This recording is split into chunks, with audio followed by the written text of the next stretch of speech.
Hello नमस्कार दोस्तों, स्वागत है आप सभी का आज के सेशन में। आशा करता हूं आप सभी स्वस्थ होंगे, मस्त होंगे और अपने अपने एग्जाम्स की प्रिपरेशन अच्छे से कर रहे होंगे। तो आज हम अपने जीएस क्वेश्चन सीरीज के 11वें लेक्चर में हैं, जिसमें हम डेली बेसिस पे जीएस के इंपॉर्टेंट प्रश्नों को देखते हैं। इसमें करंट अफेयर्स और प्रीवियस ईयर्स के क्वेश्चन के साथ साथ आने वाले एग्जाम्स के मॉडल प्रश्न भी हैं, और ये सारे प्रश्न काफी इंपॉर्टेंट है, इससे प्रश्न बन सकते हैं। इसीलिए इस वीडियो को ध्यान से देखिए और सारे प्रश्न को रिवाइज करने की कोशिश कीजिए। क्लास स्टार्ट करें इससे पहले अगर आप चैनल पर नए आए हैं तो चैनल को सब्सक्राइब कर लीजिए। वीडियो को ज़्यादा से ज़्यादा अपने दोस्तों में शेयर कर दीजिए ताकि अधिक से अधिक लोग इसका लाभ उठा सकें, और वीडियो देखने के बाद अगर पसंद आए तो उसे लाइक भी कर दीजिएगा। तो चलिए ज़्यादा देर नहीं करते हैं, स्टार्ट करते हैं आज के प्रश्नों को। तो आज का हमारा पहला प्रश्न है, निम्नलिखित में से कौन सी बौद्ध परिषद बिहार में आयोजित नहीं की गई थी? तो ये हम सभी जानते हैं कि 3 बौद्ध परिषद जो था वह बिहार में ही हुआ था। तो बताइए निम्नलिखित में से कौन सी बौद्ध परिषद बिहार में आयोजित नहीं की गई थी? ऑप्शन है ऑप्शन ए प्रथम, ऑप्शन बी द्वितीय, ऑप्शन सी तृतीय, ऑप्शन डी चतुर्थ। तो बताइए इसका राइट आंसर क्या होगा? तो इस क्वेश्चन का राइट आंसर जो है वह ऑप्शन नंबर डी चतुर्थ होगा। तो चतुर्थ बौद्ध संगति जो था वह कश्मीर में हुआ था, बिहार में नहीं। यह कुषाण वंश के राजा कनिष्क के काल में हुआ था। वसुमित्र इसके अध्यक्ष थे। ये फर्स्ट सेंचुरी एडी में हुआ था। इसको याद रखिएगा, चतुर्थ बौद्ध संगति जो है वो बिहार में नहीं हुआ था बल्कि कश्मीर में हुआ था, कनिष्क के शासनकाल में 100 एडी के आसपास। तो याद रखिएगा इस फैक्ट को। चलिए देख लेते हैं थोड़ा कुछ इसके डिटेलिंग को। तो फर्स्ट काउंसिल जो हुआ था वह अजात शत्रु के समय में हुआ था। वो हरिक वंश के शासक थे, और इस समय जो उसके अध्यक्ष थे वो महाकश्यप उपाली थे। और राजगृह जो है, राजगृह में हुआ था यह पहला बौद्ध संगति। इसी बौद्ध संगति में विनय पिटक और सुत्त पिटक ग्रंथ को कंपाइल किया गया था। दूसरे की बात करें तो दूसरा 383 बीसी में हुआ था, और यह काला शोक के समय, ये शिशुनाग वंश के शासक थे, इनके समय में हुआ था। स्वरकामिनी इस समय अध्यक्ष थे, और यह जो था दूसरा बौद्ध संगति वैशाली में हुआ था, और इसमें बौद्ध पंथ 2 भागों में विभाजित हो गया था। एक था थेथरवाद और एक दूसरा था महासंघिका। तो थेरावाद और महासंघिका में विभाजित हो गया था। तीसरी बौद्ध काउंसिल की बात करें तो यह 250 बीसी में हुआ था, अशोक के समय में। ये मौर्य वंश के शासक थे, और मोगलीपुत्र तिस जो थे यह इसके अध्यक्ष थे। यह पाटलिपुत्र में हुआ था, और इसी के समय जो है वो अभिधम्म पिटक का कंपाइलेशन हुआ था, याद रखिएगा। और चौथा जो है वह बिहार में नहीं हुआ था, कश्मीर में हुआ था कनिष्क के शासनकाल में, और वसुमित्र इस समय इसके अध्यक्ष थे। और इसी समय जो है बौद्ध धर्म जो है हीनयान और महायान नाम की 2 शाखाओं में विभाजित हो गया था। तो सारे पॉइंट्स याद रखिएगा। इन बौद्ध संगतियों से प्रश्न बनते हैं बहुत सारे, याद रखिएगा। पहला जो है 486 में अजात शत्रु के समय में महाकश्यप उसके अध्यक्ष थे। फिर ये राजगृह में हुआ था, और इसके समय विनय पिटक और सुत्त पिटक की कंपाइलेशन हुई थी। दूसरा जो है कालाशोक के समय में हुआ था 383 बीसी में। सर्वकामिनी इसके अध्यक्ष थे, वैशाली में हुआ था, और इस समय जो है बौद्ध धर्म 2 भागों में विभाजित हो गया, थेरवाद और महासंघिका। तीसरा जो है अशोक के समय हुआ, मोगलीपुत्र इसके अध्यक्ष थे, पाटलिपुत्रा में हुआ था, और अभिधम्म पिटक की कंपाइलेशन हुई थी। चतुर्थ बौद्ध संगति जो है वो कनिष्क के शासनकाल में हुआ था, वसुमित्र इसके अध्यक्ष थे, कश्मीर में ये हुआ था, और इस समय बौद्ध धर्म 2 पंथों में विभाजित हो गया, जिनमें था हीनयान और महायान। सारे पॉइंट्स को याद रखिएगा, काफी इंपॉर्टेंट पॉइंट्स हैं। चलते हैं हम अपने अगले प्रश्न पर। हमारा दूसरा प्रश्न है, बोधगया में पहला महाबोधि मंदिर किसने बनवाया था? ऑप्शन है option A Ashoka, option B Harshvardhan, option C Kanishka, option D Bindusara. तो बताइए इस क्वेश्चन का राइट आंसर क्या होगा? फिर से प्रश्न को पढ़ते हैं, बोधगया में पहला महाबोधि मंदिर किसने बनवाया था? तो इस क्वेश्चन का राइट आंसर हो जाएगा ऑप्शन नंबर ए अशोक ने। पहला महाबोधि मंदिर जो है वो 3rd सेंचुरी बीसी में बनाया था, सम्राट अशोक के शासनकाल में। और अभी का जो है वो महाबोधि मंदिर वो 5th से 6th सेंचुरी का है, यानी आज से करीब 1500 साल पुराना है। प्रथम बार जो बनाए थे वो अशोक 3rd सेंचुरी बीसी। तो याद रखिएगा इस पॉइंट्स को। चलते हैं अपने अगले प्रश्न पर। तो हमारा अगला प्रश्न है, आधुनिक बिहार के किस क्षेत्र में अंग महाजनपद स्थित था? तो बताइए अंग महाजनपद किस क्षेत्र में स्थित था? ऑप्शन है ऑप्शन ए पटना और मुजफ्फरपुर, ऑप्शन बी भागलपुर और मुंगेर, ऑप्शन सी मुजफ्फरपुर और वैशाली, ऑप्शन डी गया और आरा। तो बताइए इस क्वेश्चन का राइट आंसर क्या होगा? तो अंग क्षेत्र जो है वह आज के भागलपुर और मुंगेर वाला क्षेत्र जो है वही अंग क्षेत्र था। कुछ पटना का भी क्षेत्र था, लेकिन मूल रूप से भागलपुर और मुंगेर वाला क्षेत्र जो था वह अंग महाजनपद के अंदर आता था। और मगध की बात करें तो वो आज का पटना, गया वाला, जहानाबाद वाला क्षेत्र जो है वो मगध के अंदर आता था। और फिर एक था वज्री संघ या वैशाली वाला संघ, जिसपे मुजफ्फरपुर, वैशाली और वो उत्तर बिहार का क्षेत्र, गंगा के उत्तरी भाग का क्षेत्र आता है। तो इस पॉइंट्स को याद रखिएगा। अंग महाजनपद जो है आज के भागलपुर और मुंगेर वाला क्षेत्र में स्थित था। तो चलते हैं हम अपने अगले प्रश्न पर। मैप में आप देख सकते हैं अंग महाजनपद जो है वो मगध के पूर्व में स्थित है। और वज्जी जो है वैशाली संघ वो है गंगा के उस पार उत्तरी गंगा के मैदान में स्थित था। और मगध जो था गंगा के दक्षिणी भाग में पटना और गया वाला क्षेत्र में। और ये जो है भागलपुर और मुंगेर वाला क्षेत्र। हमारा अगला प्रश्न है, बिहार की पारंपरिक छड़ी कठपुतली या रॉड पपेट को किस नाम से जाना जाता है? छड़ी कठपुतली आप लोगों ने देखा भी होगा, जिसमें रस्सी के माध्यम से कठपुतलियों को पकड़कर उसको नचाया जाता है, ऊपर से कंट्रोल किया जाता है। तो बताइए बिहार की पारंपरिक छड़ी कठपुतली को किस नाम से जाना जाता है? ऑप्शन है ऑप्शन ए पुतुल नाच, बी पावाकुथु, सी यमपुरी, डी जो है वो कठपुतली। तो बताइए इस क्वेश्चन का राइट आंसर क्या है? बिहार में इस कठपुतली के खेल को किस नाम से जाना जाता है? तो इस क्वेश्चन का राइट आंसर हो जाएगा ऑप्शन नंबर सी यमपुरी। यमपुरी के नाम से जाना जाता है। इसमें स्वर्ग नर्क की अवधारणा के अनुसार दो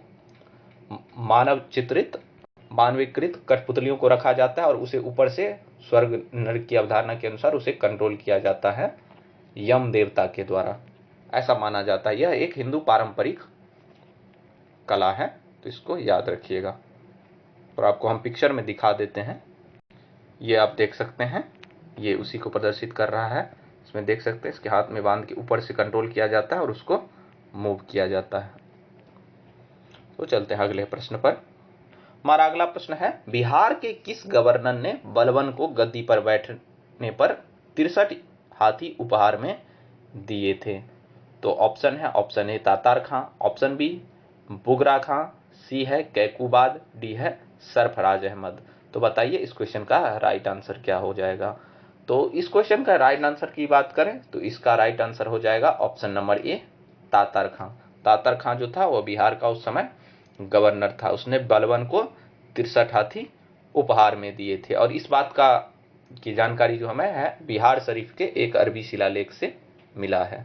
अरबी 12 दरी शिलालेख नाम है उसका, वो बिहार शरीफ में मिली है, वहीं से हमें इस बात की जानकारी प्राप्त होती है। तो इस पॉइंट्स को याद रखिएगा। बलबन को 63 हाथी किसने उपहार दिए थे बिहार से? वो बिहार के गवर्नर थे तातार खां। चलते हैं हम अपने अगले प्रश्न पर। हमारा अगला प्रश्न है, भारतीय संविधान का अनुच्छेद 371F चर्चा में है, यह किस राज्य से संबंधित है? तो बताइए 371F किससे संबंधित है? ऑप्शन दिया है option A Manipur, option B Mizoram, option C Sikkim, option D Arunachal Pradesh. तो इस क्वेश्चन का राइट आंसर जो हो जाएगा वो है option number C Sikkim. Sikkim को जो है 371F के तहत विशेष राज्य का दर्जा प्रदान किया गया है। 1975 में जब सिक्किम का भारत में विलय हुआ था उसके बाद उसे विशेष राज्य का दर्जा दिया गया था, ये 371F के तहत, जिसमें विधानसभा में जो है लोकसभा में जो है वो 3 सिक्किम के सदस्यों के लिए आरक्षित सीट किया गया था। तो इस पॉइंट को याद रखिएगा। जो 371F का संबंध किससे है तो वह सिक्किम से है। सिक्किम 1975 में भारत में विलय हुआ था और यह सिक्किम विशेष राज्य का दर्जा प्रदान करता है 371F। इसके माध्यम से लोकसभा में सिक्किम राज्य के लिए 3 सीट आरक्षित की गए हैं। चलते हैं हम अपने अगले प्रश्न पर। हमारा अगला प्रश्न है, उच्च न्यायालय के सेवानिवृत्त न्यायाधीशों को किस न्यायालय में वकालत करने की अनुमति नहीं है? फिर से प्रश्न को पढ़ते हैं। उच्च न्यायालय के सेवानिवृत्त न्यायाधीशों को किस न्यायालय में वकालत करने की अनुमति नहीं है? ऑप्शन है ऑप्शन ए सर्वोच्च न्यायालय, ऑप्शन बी उच्च न्यायालय, ऑप्शन सी वह उच्च न्यायालय जहां से वे सेवानिवृत्त हुए हैं, और डी है उपरोक्त में सभी। तो बताइए इस क्वेश्चन का राइट आंसर क्या होगा? तो उच्च न्यायालय के न्यायाधीश जो हैं वो अगर जिस न्यायालय से सेवानिवृत्त होते हैं उस न्यायालय में वो पुनः वकालत नहीं कर सकते हैं। तो इस क्वेश्चन का राइट आंसर हो जाएगा ऑप्शन नंबर सी, वह उच्च न्यायालय जहां से वे सेवानिवृत्त हो चुके हैं। 62 वर्ष की आयु में उच्च न्यायालय के न्यायाधीश की सेवानिवृत्ति होती है।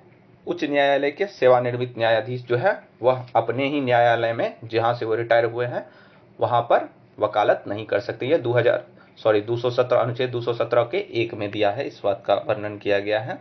हालांकि वह अन्य हाईकोर्ट में यानी जिससे सेवानिवृत्त हुए हैं उसको छोड़कर और सुप्रीम कोर्ट में वकालत कर सकते हैं। तो इस पॉइंट को याद रखिएगा। चलते हैं हम अपने अगले प्रश्न पर। हमारा अगला प्रश्न है, अखिल भारतीय न्यायिक सेवा के लिए किस संशोधन में प्रावधान किया गया है? तो अखिल भारतीय न्यायिक सेवा की बात की जा रही है, ऑल इंडिया जुडिशियल सर्विसेज। तो बताइए इसका राइट आंसर क्या होगा? ऑप्शन दिया है, ऑप्शन ए 42वें संविधान संशोधन 1976, बी है 44वां संविधान संशोधन 1978, सी है 57वां संविधान संशोधन 1987, डी है 36वां संविधान संशोधन 1975। तो बताइए इस क्वेश्चन का राइट आंसर क्या होगा? तो इस क्वेश्चन का राइट आंसर हो जाएगा ऑप्शन नंबर ए 42वां संविधान संशोधन 1976 के माध्यम से ऑल इंडिया जुडिशियल सर्विसेज में संशोधन के प्रावधान किए गए हैं। तो इस क्वेश्चन का राइट आंसर हो जाएगा ऑप्शन नंबर ए। तो 42वें संविधान संशोधन 1976 के माध्यम से AIJS यानी all India judicial services Akhil Bharatiya न्यायिक सेवा के संशोधन और गठन का प्रावधान किया गया है। अखिल भारतीय न्यायिक सेवा का प्रावधान जो है भारतीय संविधान के अनुच्छेद 312 में किया गया है, जिसे 42वें संविधान संशोधन 1976 के माध्यम से संशोधित किया गया था।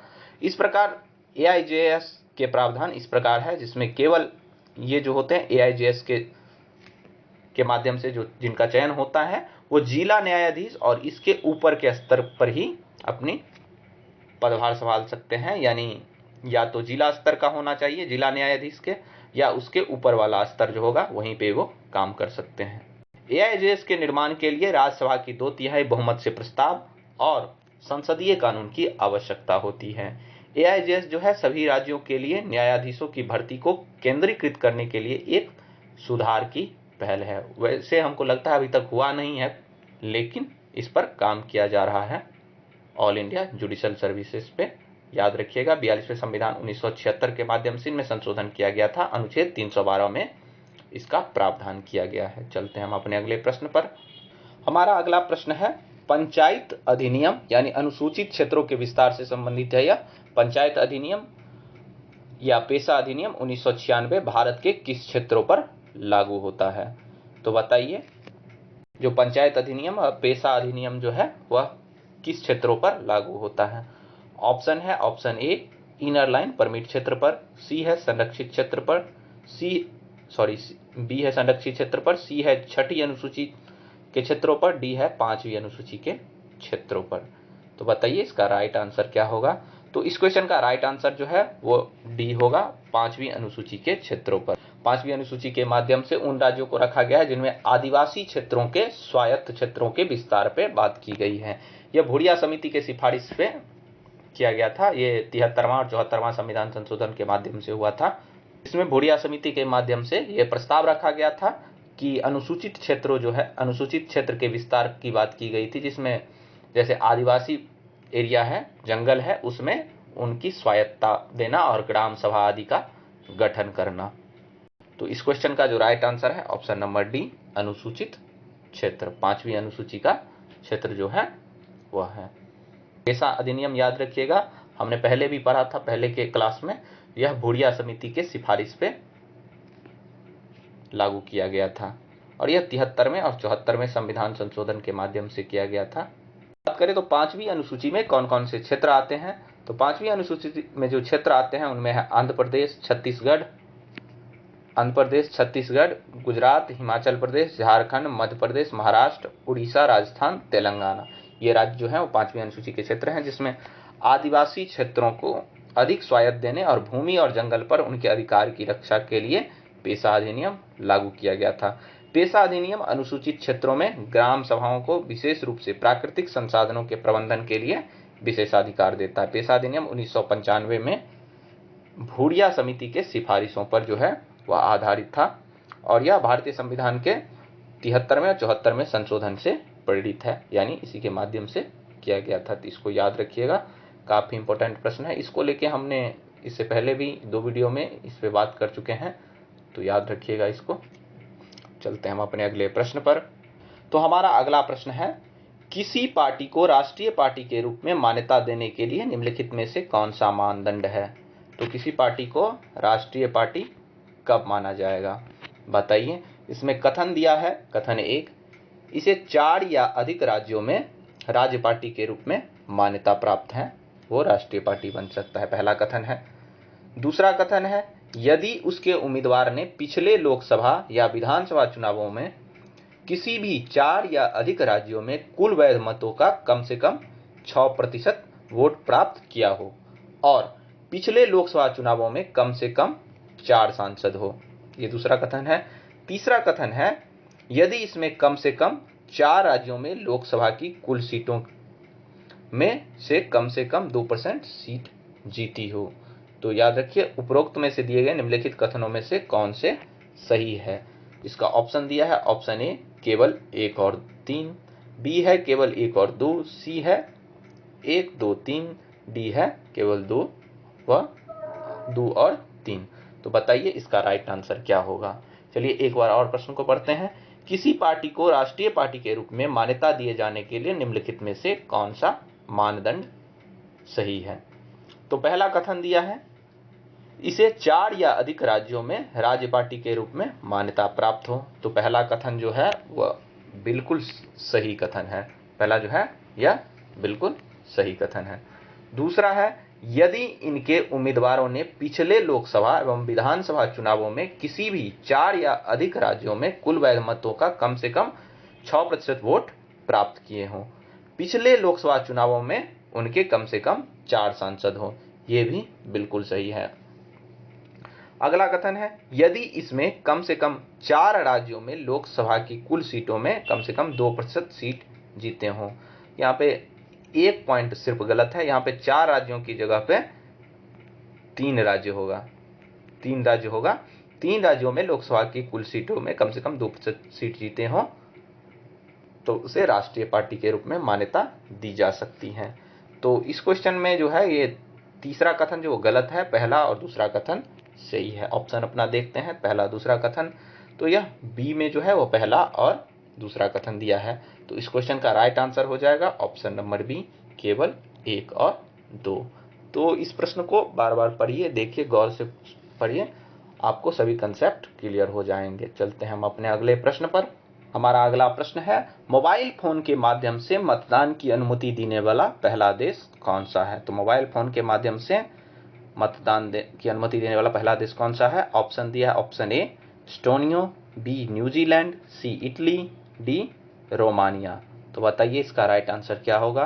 तो इस क्वेश्चन का राइट आंसर जो है वह है ऑप्शन नंबर ए एस्टोनिया। एस्टोनिया में जो है वह फोन के माध्यम से मतदान की अनुमति दिया, ये ऐसा करने वाला पहला राज्य है, पहला देश है।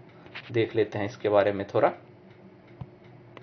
देखिए, इतिहास में पहली बार किसी राष्ट्रीय संसदीय चुनाव में अधिकांश वोट कागज नहीं बल्कि ऑनलाइन डाले गए। एस्टोनिया ने मार्च के पहले सप्ताह में अपनी संसद का चुनाव किया और 51% ने अपना वोट ऑनलाइन डाला। याद रखिए, एस्टोनिया ने 2005 से सुरक्षित आई वोटिंग की पेशकश की है और इंटरनेट वोटिंग का लाभ उठाने वाले नागरिकों की संख्या धीरे धीरे बढ़ रही है। एस्टोनिया में आई वोटिंग 2005 से उपलब्ध है और EID के माध्यम से मजबूत मतदान प्रमाणीकरण पर बहुत ज़्यादा निर्भर करता है।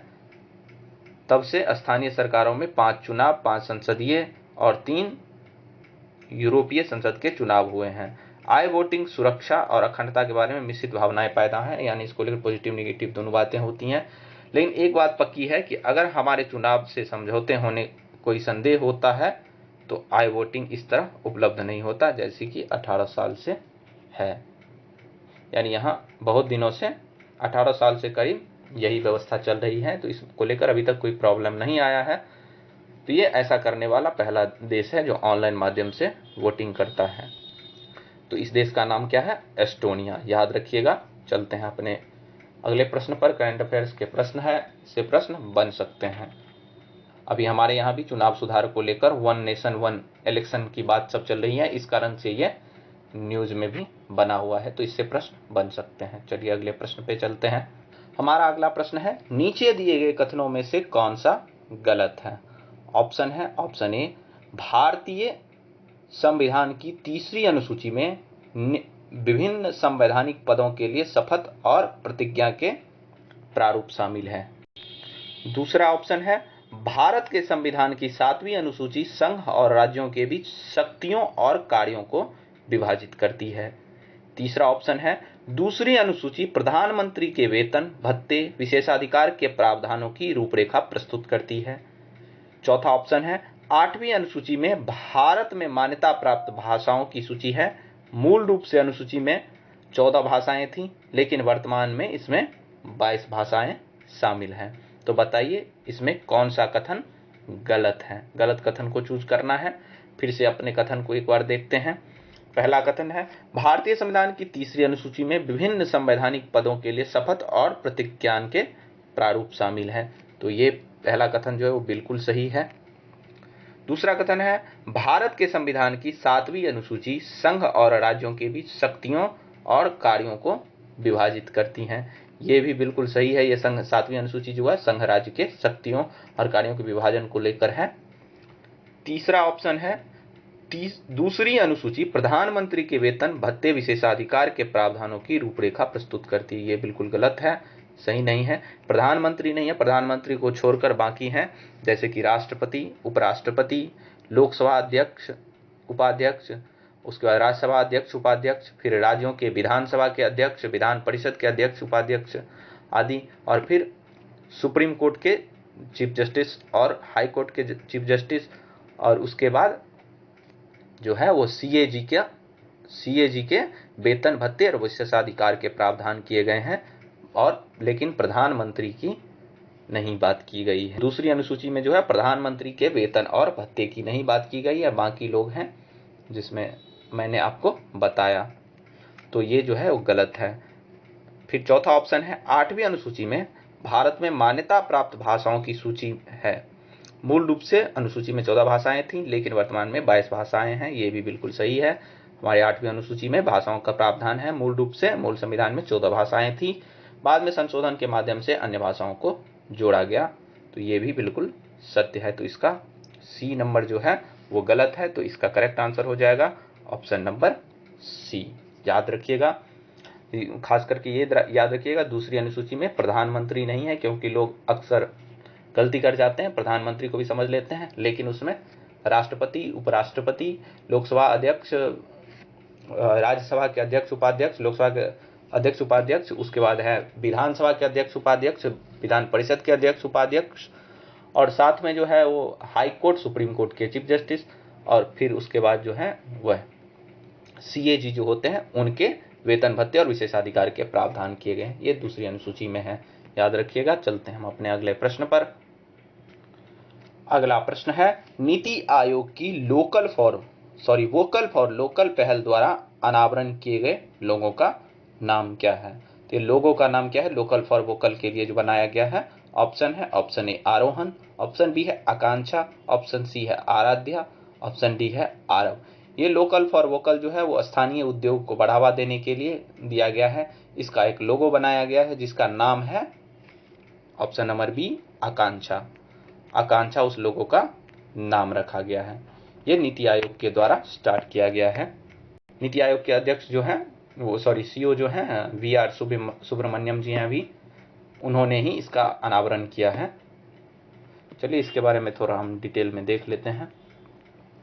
तो नीति आयोग द्वारा शुरू की गई जो लोकल फॉर वोकल पहल है, इसका दोहरा उद्देश्य है। पहला जो है स्थानीय अर्थव्यवस्था को बढ़ावा देना, और दूसरा है जमीनी स्तर पर उद्यमशीलता को बढ़ावा देना। इस पहल के तहत 500 आकांक्षी ब्लॉकों से निकलने वाले स्वदेशी स्थानीय उत्पाद की पहचान करने और उसे समेकित करने का महत्वपूर्ण प्रयास किया गया है। यानी 500 आकांक्षी ब्लॉक बनाए जाएंगे जिसमें स्वदेशी उत्पाद जो है उसको पहचान दी जाएगी और उसे आगे बढ़ाने का प्रयास किया जाएगा। इस प्रकार ये सरकारी ई मार्केट प्लेस यानी जेम यानी गवर्नमेंट ई मार्केट प्लेस जो है वो और open network for digital commerce यानी ONDC प्लेटफॉर्म के साथ साझेदारी में लागू किया गया है। ये प्लेटफॉर्म जो है वो तकनीकी और परिचालन सहायता प्रदान करेंगे और इस पहल में जीएम पोर्टल का आकांक्षा ब्रांड विंडो का निर्माण भी किया गया है। यह विंडो 500 एस्पिरेशनल ब्लॉक के स्थानीय उत्पादों को प्रदर्शित करती हैं। नीति आयोग को की वोकल फॉर लोकल पहल लोगों को आकांक्षा कहा गया है। यानी इनके जो नीति आयोग के वोकल फॉर लोकल का लोगो है उसी को आकांक्षा कहा गया है। नीति आयोग के सदस्य जो हैं वो प्रोफेसर रमेश चंद ने नीति आयोग के सीईओ BR सुब्रमण्यम की मौजूदगी में इस लोगो का अनावरण किया है। तो इसको याद रखिएगा, इसका लोगो क्या है और इसके बारे में भी थोड़ा पढ़ लीजिएगा, काफी इंपॉर्टेंट है। चलते हैं अगले प्रश्न पर। हमारा अगला प्रश्न है पीएम सूरज योजना के अंतर्गत कौन सा मंत्रालय आता है? ऑप्शन है, ऑप्शन ए कृषि एवं किसान कल्याण मंत्रालय, बी है श्रम एवं रोजगार मंत्रालय, सी है सूक्ष्म लघु एवं मध्यम उद्यम मंत्रालय, डी है सामाजिक न्याय एवं अधिकारिता मंत्रालय। तो पीएम सूरज योजना जो है वो किस मंत्रालय के अंतर्गत आता है? पीएम सूरज योजना जो है वह हाशिए पे खड़े लोगों यानी समाज के वंचित वर्गों को बढ़ावा देने के लिए, उनका औद्योगिक विकास के लिए ऋण देने का काम करती है। तो ये जो है वो किस मंत्रालय के अधीन आता है? तो इस क्वेश्चन का राइट आंसर हो जाएगा ऑप्शन नंबर डी, सामाजिक न्याय एवं अधिकारिता मंत्रालय। यह इसके अधीन आता है पीएम सूरज योजना।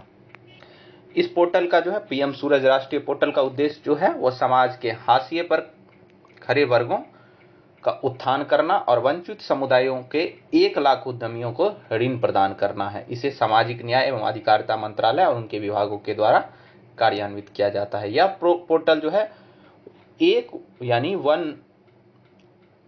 वन स्पॉट पॉइंट के रूप में कार्य करती है, जहां समाज के वंचित वर्गों के लोगों और अपने लिए पहले से उपलब्ध सभी ऋण और क्रेडिट योजनाओं के लिए आवेदन कर सकते हैं।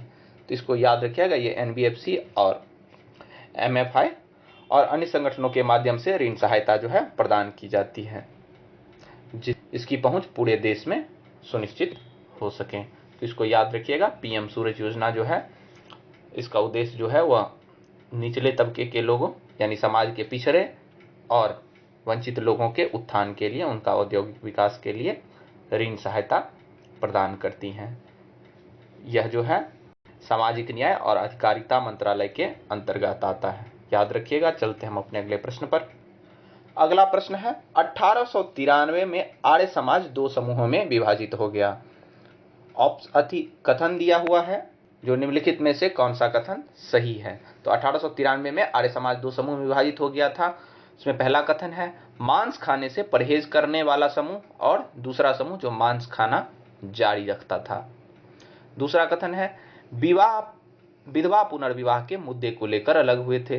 तीसरा कथन है अंग्रेजी साहित्य और पश्चिमी विज्ञान पढ़ाने के मुद्दे को लेकर अलग हुए थे। उपरोक्त में से कौन से कथन सही है? ऑप्शन है केवल 1 और 3, बी है केवल 2, सी है केवल 3, डी है केवल 2 और 3। तो बताइए इसका राइट आंसर क्या होगा?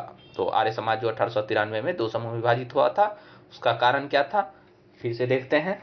इसमें था, पहला है मांस खाने या परहेज करने वाला समूह और दूसरा है समूह जो मांस खाना जारी रखता था। ये भी बिल्कुल सही है पहला कथन। दूसरा, विधवा पुनर्विवाह के मुद्दे पर इस पर नहीं अलग हुए थे क्योंकि इन पर दोनों का मत एक समान था, तो ये तो नहीं होगा। तीसरा है अंग्रेजी साहित्य और पश्चिमी विज्ञान पढ़ाने के मुद्दों को लेकर, ये बिल्कुल सही है। 2 गुट में बट गया था, एक का जो नेतृत्व थे वो स्वामी श्रद्धानंद कर रहे थे और एक का नेतृत्व जो है महात्मा हंसराज कर रहे थे।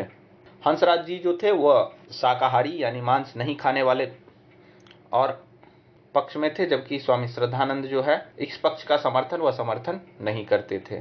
तो इस क्वेश्चन का राइट आंसर हो जाएगा ऑप्शन नंबर ए, केवल 1 और 3 इसका राइट आंसर है। थोड़ा इसका डिटेल पढ़ लेते हैं एक बार। तो 1893 में शाकाहारी के मुद्दे पर और अंग्रेजी साहित्य और पश्चिमी विज्ञान पढ़ाने के मुद्दे पर आर्य समाज 2 समूह में विभाजित हो गया। पहला जो था शाकाहार मांस खाने से परहेज करने वाले समूह को महात्मा समूह कहा गया, जिसका नेतृत्व जो है महात्मा हंसराज करते थे। और जो समूह मांस खाना जारी रखता था उसे संस्कृति दल कहा गया था। इस संस्कृति दल के अध्यक्ष जो थे वो स्वामी श्रद्धानंद थे।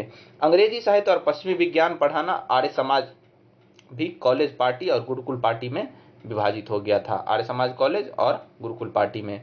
तो कॉलेज पार्टी में अंग्रेजी साहित्य और पश्चिमी विज्ञान पढ़ाने का समर्थन किया, जिसका नेतृत्व कर रहे थे लाला लाजपत राय और लाला हंसराज जी। और गुरुकुल पार्टी वाले जो थे उनमें जो थे स्वामी श्रद्धानंद थे, उनके द्वारा चलाए गए गुरुकुल में वैदिक शिक्षाओं का समर्थन किया गया। इसको याद रखिएगा। आर्य समाज की स्थापना जो है स्वामी दयानंद सरस्वती करते हैं। चलते हैं हम अपने अगले प्रश्न पर। अगला प्रश्न है, इल्मेनाइट जो भारतीय तटरेखा के साथ व्यापक रूप से वितरित है, किसका अयस्क है इल्मेनाइट? ऑप्शन है, option A tungsten, option B titanium, option C gallium, option D tin. ये लौ अयस्क है एक प्रकार का इल्मेनाइट जो है।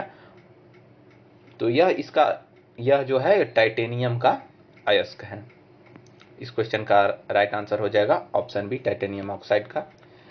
इल्मेनाइट जो है एक टाइटेनियम लौह ऑक्साइड खनिज है। इल्मेनाइट टाइटेनियम का सबसे महत्वपूर्ण अयस्क है और टाइटेनियम डाइऑक्साइड का मुख्य स्रोत है, जिसका उपयोग जो है कोस्टिंग, मुद्रण स्याही, कपड़े, प्लास्टिक, कागज, सनस्क्रीन, भोजन और सौंदर्य प्रसाधनों में किया जाता है। इसको याद रखिएगा, इल्मेनाइट एक टाइटेनियम लौह ऑक्साइड खनिज है।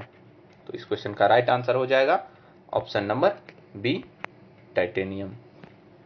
तो याद रखिएगा। चलते हम अपने अगले प्रश्न पर। हमारा अगला प्रश्न है, निम्नलिखित में से किस ग्रह का घनत्व सबसे कम है? किसका घनत्व सबसे कम है? ऑप्शन है, ऑप्शन ए पृथ्वी, ऑप्शन बी मंगल, ऑप्शन सी शुक्र, ऑप्शन डी शनि। बताइए कौन सा राइट आंसर होगा, किसका घनत्व सबसे कम है? सबसे अधिक की बात करें तो पृथ्वी का घनत्व सबसे अधिक है 5.5 जो है, और सबसे कम घनत्व जो है वह शनि का है 0.7 होता है। तो इस क्वेश्चन का राइट आंसर हो जाएगा option number D Shani. Shani जो है वह ऐसा ग्रह है जिनके चारों ओर वलय बनता है। इनकी वलयों की संख्या 7 है। ये इस प्रकार के होते हैं, धुंध की तरह होते हैं, और इसे पीले तारा का नाम से भी जाना जाता है क्योंकि ये आकाश में पीले दिखाई पड़ते हैं। इस ग्रह को गैस के गोला के नाम से भी जाना जाता है। इसका उपग्रह है टाइटेनियम, जो कि सौरमंडल का दूसरा सबसे बड़ा उपग्रह है। और ये शनि जो है ये भी दूसरा सबसे बड़ा ग्रह है बृहस्पति के बाद। तो इसको याद रखिएगा, इसे पीले तारे के रूप में भी जाना जाता है। तो इस क्वेश्चन का राइट आंसर था ऑप्शन नंबर डी शनि, जिसका घनत्व है सबसे कम 0.7 और पृथ्वी का घनत्व सबसे अधिक होता है 5.5। चलते हम अपने अगले प्रश्न पर।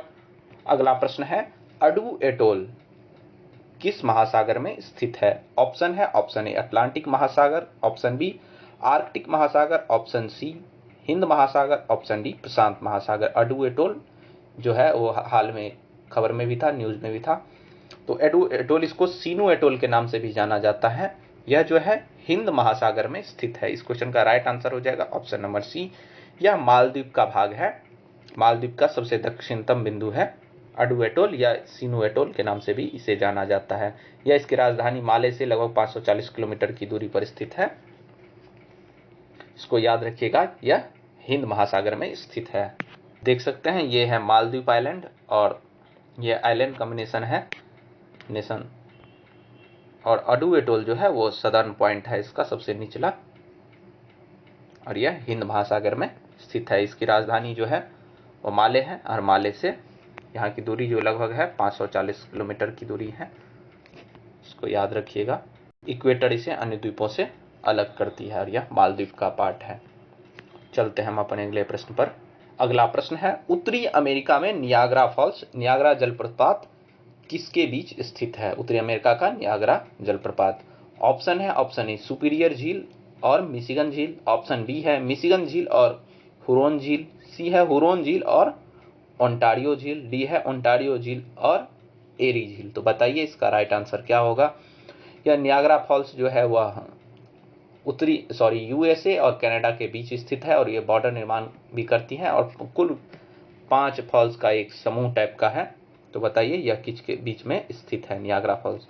तो इस क्वेश्चन का राइट आंसर हो जाएगा ऑप्शन नंबर डी ओंटारियो झील और एरी झील के बीच में स्थित है नियाग्रा फॉल, नियाग्रा जलप्रपात। यह जो है यूएसए यानी यूनाइटेड स्टेट ऑफ अमेरिका और कनाडा के बीच स्थित है। आप इमेज में देख सकते हैं नियाग्रा फॉल्स जो है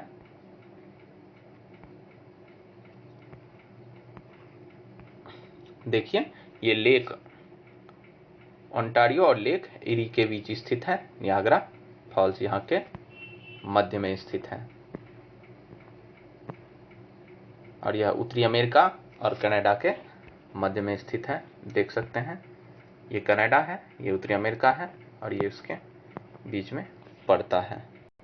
इस बड़े से पिक्चर में आप देख सकते हैं इस साइड है ओंटारियो और इस साइड है लेक इरी और इसके मध्य में स्थित है ये नियाग्रा फॉल्स। तो याद रखिएगा इसको। चलते हैं हम अपने अगले प्रश्न पर। हमारा अगला प्रश्न है, निम्नलिखित में से एक जोड़ा बेमेल है, इसे खोजें। और ये जोड़ा जो है ये वहाँ के आदिवासी समुदाय ट्राइब्स हैं और ये किस देश में स्थित है उसको लेकर है।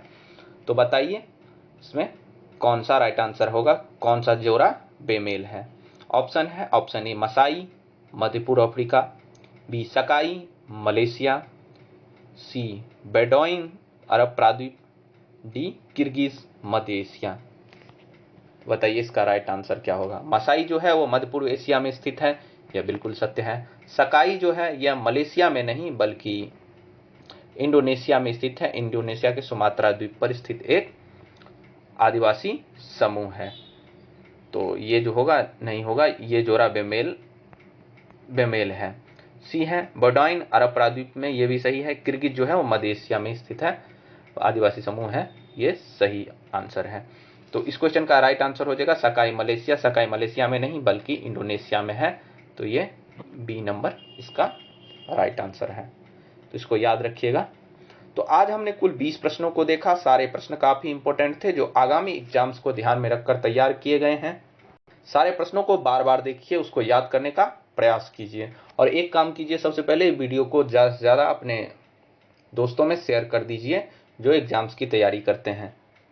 चाहे आप किसी भी एग्जाम की करते हो, चाहे बीपीएससी हो, यूपीएससी हो, एनडीए हो, सीडीएस हो या अन्य भी जिसमें इस तरह के प्रश्न पूछे जाते हैं को भेज सकते हैं, उनके लिए काफ़ी सहयोगी होगा। वीडियो यहाँ तक देखें और अगर लाइक नहीं किया है तो लाइक कर दीजिए। चैनल को सब्सक्राइब नहीं किए हैं तो सब्सक्राइब कर दीजिए। यहाँ तक जो आपने देखा उसको बार बार देखिए और याद करने का प्रयास कीजिए। यहाँ तक वीडियो को देखने के लिए आपका धन्यवाद। Thank you very much. God bless you all.